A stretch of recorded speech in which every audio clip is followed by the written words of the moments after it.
Hi, I'm Michelle from Michelle's Romantic Tangle, and today I have a thrift shop fabric haul to share with you.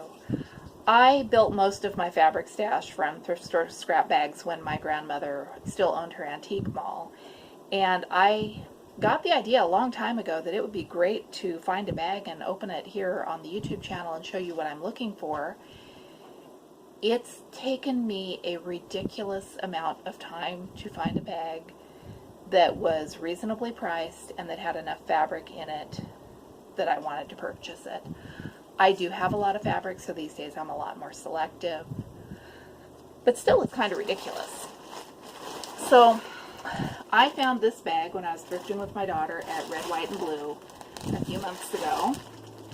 It's labeled with Sharpie, odd fabric remnants. And what did I pay for it? It's been $5.95.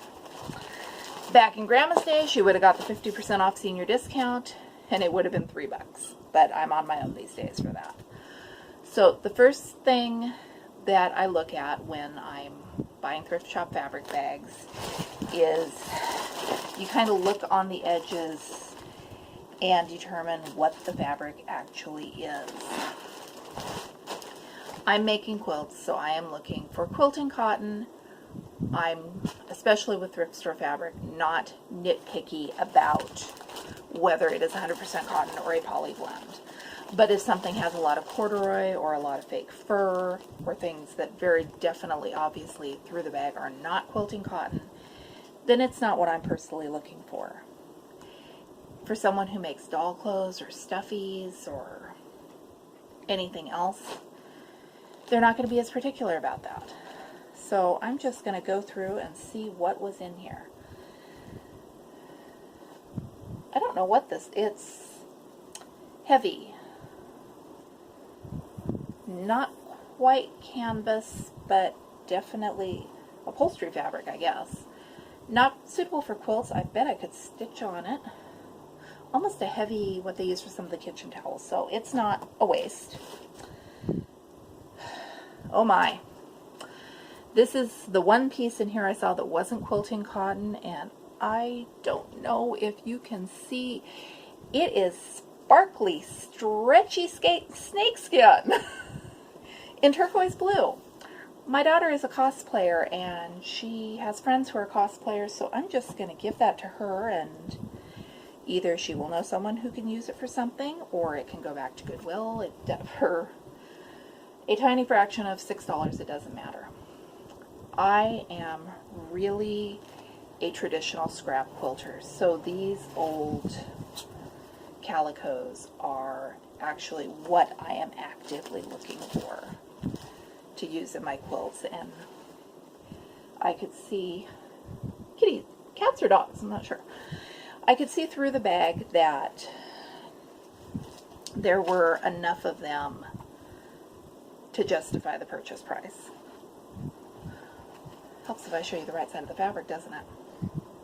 These are actually two good-sized pieces in here. Usually the scrap bags, you'll find partially cut stuff. This one's oddly shaped, but there's a good chunk of fabric. Here, this is more what I'm used to. That has a seam in it, and I'm going to bet that was part of a curtain. I'm reluctant to say that fabric is ugly because I subscribe to Bonnie Hunter's theory that if it's still ugly, you haven't cut it into tiny enough pieces. But yeah, there's always the exception that proves the rule. And like I said, some of these pieces are just... This is probably a good 2.5 yards. It is an older print, so it's a narrower... I don't think that's 44 inches.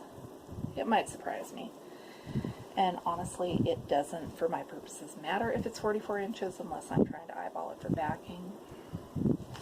There's a lot more fabric in here than I thought I was going to get out of it. And some of it is just cute, cute, cute. This has got some sizing in it. I'm going to guess it's a poly. That's the narrower vintage print. For the quilts I make, I love the variety of light prints and dark prints, and this is a great bag for the money. One of the ways that I figure out if a bag is worth spending the money on is you just pick it up and guess at what it weighs. My daughter and I both guessed that this is probably about five pounds or so, and several years ago one of the quilting magazines did a experiment, and they determined that there's about 4 pounds of cotton fabric, 4 yards of cotton fabric to a pound, give or take, depending on how heavy the fabric is and the quality of it. So rough guess that there was at least 20 yards of fabric here for $6. So that's what, 30 cents a yard? Which compared to, this is not quilt shop fabric. This is, I'm not even sure if this is Joann's. I think this stuff is old. But for the quilts I make, it doesn't matter. 30 cents a yard is well within my comfort zone, especially when so much of it is so flipping cute. Oh, it is I've had this stuff before. I don't know what it is. It is not double knit polyester, but it's synthetic as all get out, and the weirdest texture, and I don't know what it is. So I have got just a ton and a half of fabric here, and I am just wishing now that I had dug into this sooner. This is a really light, would have been like for garment sewing, so I won't put it in a quilt, but there's always something you can do with it. And this is an upholstery fabric. It's got a very different feel to it. Once you've been sewing for a while, you can get pretty good at guessing what is and isn't cotton. I, on fabric, pretty much never get concerned enough to do like a burn test, which I've occasionally done with yarn. I am getting to the bottom here. And oh, it's cats. It is cats, and they are very cute cats. But this is it's like the crinkliest of Daisy Kingdom polyesters, so I don't know what to do with the cats. That might reusable shopping bags, or maybe something that won't be a quilt. This is the one piece in here that I think is newer. Maybe not. Nothing on the selvage to give me a hint, but it's pretty. This project bag. And, oh, is it? I have a lovely large hunk of double knit polyester. And actually, a few years ago, I would have gone, ooh, it gets straight back in the Goodwill bag. But double knit polyester quilts, as ugly as they are and as unattractive as the fabric is, they are really warm. And I am on blood thinners in a drafty old farmhouse, so this would actually be a good-sized back a lap quilt. And I think I'm going to do that. This is, I don't know what this is. It's got a linen kind of weave, and it's very thick, and it's something I could stitch on. That's the one redeeming thing that I could say about it. And then this is very polyester blend feeling. It's got that kind of stiff, crackly, all the sizing in the world in there. So I would say that well over 75% of that this is usable, and a lot of it is in large pieces, which is always a plus. So I am happy. Now, after we were done at Red, White, and Blue, I have never found fabric at that Red, White, and Blue before. This time there were several of these bags on top of one of the clothing racks in the middle of the store in a spot that made no sense. So maybe that's where they put their fabric, and I've been looking in the wrong place all these years. I don't know. It's really hit or miss. This haul was all on the same day, and it's the pot of gold at the end of the rainbow. I don't have luck like this. So after we were done at Red, White, and Blue, we went to the Goodwill outlet bins. This is up in Portland. I've heard horror stories about the bins online lately. That there is pushing and shoving, and it's worse than Black Friday. And in the 20 years I've been shopping at the Goodwill bins, I don't go terribly often, I have never seen behavior like I've seen described online. I did hear a story that once when my daughter was shopping with her great-grandmother, someone shoved her great-grandmother. It is a damn good thing I wasn't there that day, because I would have shoved back, and I'm shocked that my daughter did not, assuming it was a deliberate shove and not an accidental jostle. People are protective of their carts. They want to get in those bins, and they get close to your space, but even on our trip up there, I was getting into some bins that had just been wheeled out. So I was in there with the professional bin resellers, and it wasn't bad. If I ever felt that I was in any danger, I would leave.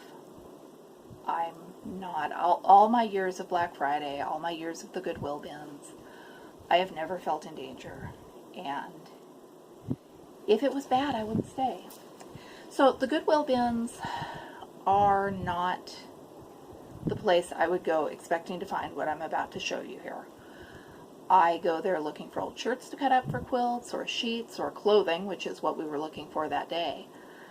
But we found this in one of the bins. This is a 6-yard cut of quilt shop fabric. Let me look at the selvage and tell you exactly what it is. This is Alexander Henry. This is $10 yard quilt shop fabric, and I got it for $1.29 a pound, which at our 4 pounds for $1, I'm not doing math. It's cheap.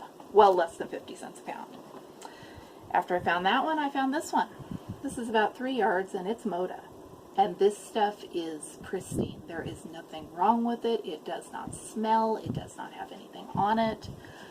Of course I will wash it because it came from the Goodwill bins, and I wash all of my clothes anyway. But it's gorgeous stuff. This is, I think, 2.5, 3 yards. It's Moda. It's quilt shop. It's a tone-on-tone. It is quilt shop fabric. Upwards of $10 a yard.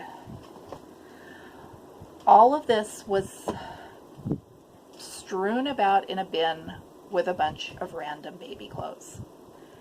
As soon as we figured out there was fabric in there and we started seeing the batiks, I dug through every bit of that bin and got all of it, because I like batiks. Batiks are gorgeous. They tend not to be what I find in my scrap bags, so I don't have a lot of them there.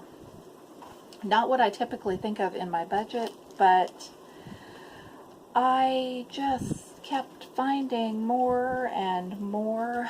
I think because of the colors, and they're not, these are smaller than quarters, but they're good sized scraps. I think these came from one quilter stash, and I suspect that they're left over from one project. There is enough here to make a quilt. And I'm going to make a quilt. And I'm going to love my quilt. And then there are batiks, and there's also some just nice quilting fabric. I had not sorted through this stuff before I started filming, so these are fat quarters. Some of these batiks are bigger cuts. What are you? Yeah, that's old-fashioned way of measuring fabric, according to my grandmother, is fingertips to nose is about a yard, depending on how long your arms are. So this is a full yard cut of a really nice batik. There are a few flannels in here, and they all coordinate. Someone had really good taste in fabric. And just, I mean, it kept... We were halfway. Oh, this one's had some hunks cut out of it. We were at the other end of the store, and a lady saw the fabric in my cart and told me, oh, there was some back over there. And I thanked her dearly, but that was the bin that I had just gone through and taken every last bit of it. This one, what are you? Robin Moda? This stuff is from the quilt shop, and I am not a picky quilter. I don't need my fabric to be from the quilt shop, but I'm also not going to complain about getting really good fabric for dirt cheap. Some of these pieces are small, but that could back a Christmas ornament, that could be contrast fabric on a project bag, that could be little 1-inch squares in a quilt.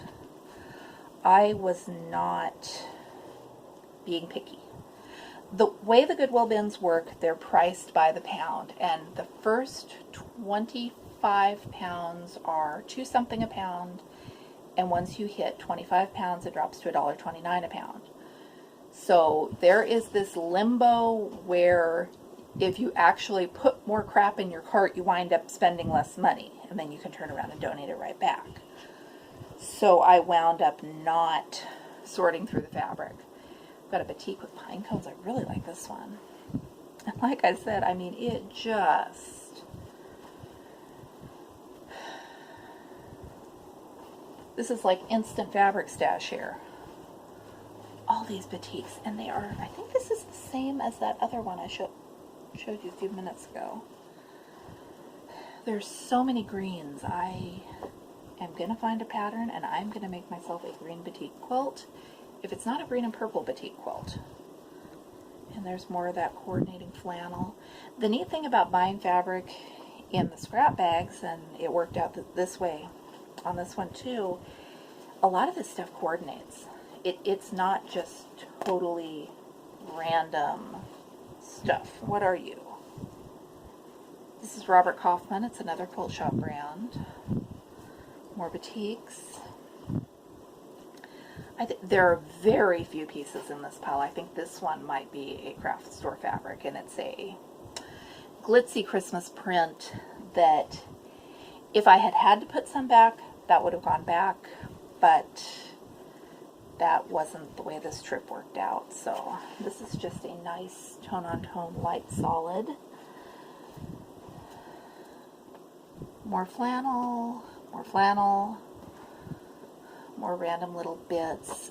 These are, I don't know if these are, there is a stack of them, so I'm thinking this is a piece for a quilt block or leftovers from cutting a quilt block, and I can just run it through my die cutter and make 1.5 inch strips out of that, and it'll work.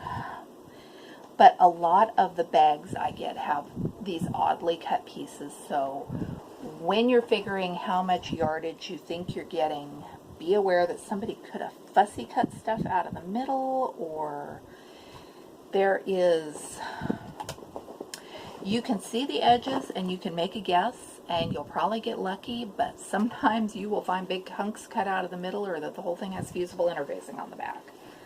So don't, when I'm buying fabric like this, now this stuff I actually was able to, if I had wanted to, I could have unfolded it and examined it.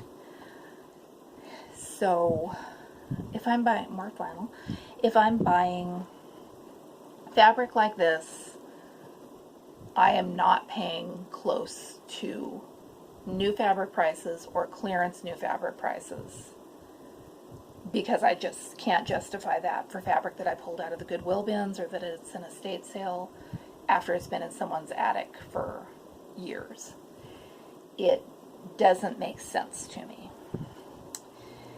And I did not realize until I was going through, my daughter was helping me, so I don't know if I even touched some of this. I found this in my stuff. It is a kit. I call it, this is the crackliest plastic I've ever encountered in my life. It is a kit. It is, looks like a quilt shop kit, and it looks like everything's here and it is untouched. It's a 48-inch square wall quilt, and that is just cute. I'm gonna sew this for myself. I also found 2 other kits when I started through my stuff. I don't see myself making either of these wall quilts. They're not, I wouldn't hang them on my walls. But, guys, look at the fabric Does that not scream, make me a project bag? Does that not scream, I will be the most gorgeous project bag that you have ever wanted? And there are like 6 18-inch coordinating cuts for each of these kits, and these are nice fabrics.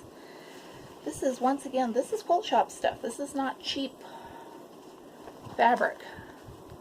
So I'm going to make project bags, and I'm going to be happy with them, and I don't, where's the top? I guess that's the top. This one reminds me of a forest fire, and we've got enough forest fires. Last summer the air was orange for days at a time, so I may not feel like a project bag that looks like a forest fire. I might not be ready for that yet. And oh, I forgot this. Here's another really nice. It's a 1-yard cut, and it is Northcott silk, so that's another good quilt shop one. So I'm excited. I have found fabric in the bins. I have found nice fabric in the bins, but it's been a yard or two. Last time I found a 1-yard 30s repro with kittens on it that was absolutely adorable. I have not had a haul like this from the bins before. If you're the kind of quilter who has to search 4 different stores for the exact right shade of blue, thrifting your quilting fabric is probably not going to work for you. But I'm the kind of quilter who scrounges what I can get and figures out how to make it work.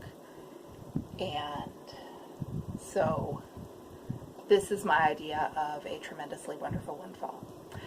Thanks for watching. I will hopefully be playing with this fabric soon, and I'll post what I make on the blog or share it in my next Floss Tube video. Once again, I'm Michelle from Michelle's Romantic Tangle, and thanks for joining me.